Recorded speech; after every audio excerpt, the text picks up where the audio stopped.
ଅନେକ ଦିନ ତଳର କଥା। ଠେକୁଆଟିଏ ତାର ପିଲାମାନଙ୍କ ସହ ମିଶି ଜଙ୍ଗଲରେ ବେଶ ଆନନ୍ଦରେ ରହୁଥିଲା।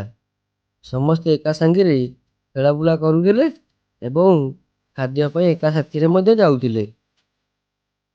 ଦିନେ ପିଲାମାନେ ଏକା ଏକା ଖେଳାଖେଳି କରିବା ସମୟରେ ହଠାତ୍ ସେମାନେ ଏକ ବଡ଼ ଗାଈ ଦେଖିଲେ।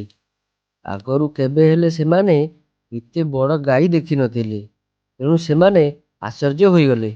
ଗାଈଟିକୁ ଦେଖିବା ପରେ ସେମାନେ ଦୌଡ଼ି ଦୌଡ଼ି ଯାଇ ତାଙ୍କ ମା ପାଖରେ ପହଞ୍ଚିଲେ ଏବଂ ତାଙ୍କ ମାକୁ ସେମାନେ କହିଲେ, ମା ମା ଆଜି ଆମେ ଗୋଟେ ବହୁତ ବଡ଼ ଜୀବ ଦେଖିଲୁ। ତା ମା ସେଠୁ କହିଲା, ଜୀବଟି କ'ଣ ମୋଠୁ ବଡ଼? ସେମାନେ କହିଲେ ହଁ। ଏବଂ ସେ ତା ପେଟରେ ପବନ ପୂରେଇ ତା ଆକାରକୁ ବଡ଼ କରିବାରେ ଲାଗିଲା। ଏମିତି କରୁଥାଏ ଏବଂ ପିଲାମାନଙ୍କୁ ସେ ପଚାରୁଥାଏ, ଏବେ ଦେଖି କୁହ କ'ଣ ମୋ ଠାରୁ ବଡ଼? ଏମିତି 3-4 ଥର ତା ପେଟରେ ପବନ ପୂରେଇବା ଫଳରେ ତା ପେଟ ବହୁତ ଫୁଲି ଯାଇଥିଲା। ସେ ନିଶ୍ୱାସ ପ୍ରଶ୍ୱାସ ନେବାରେ ବହୁତ କଷ୍ଟ ଅନୁଭବ କଲା ଏବଂ ତଳେ ପଡ଼ି ମରିଗଲା।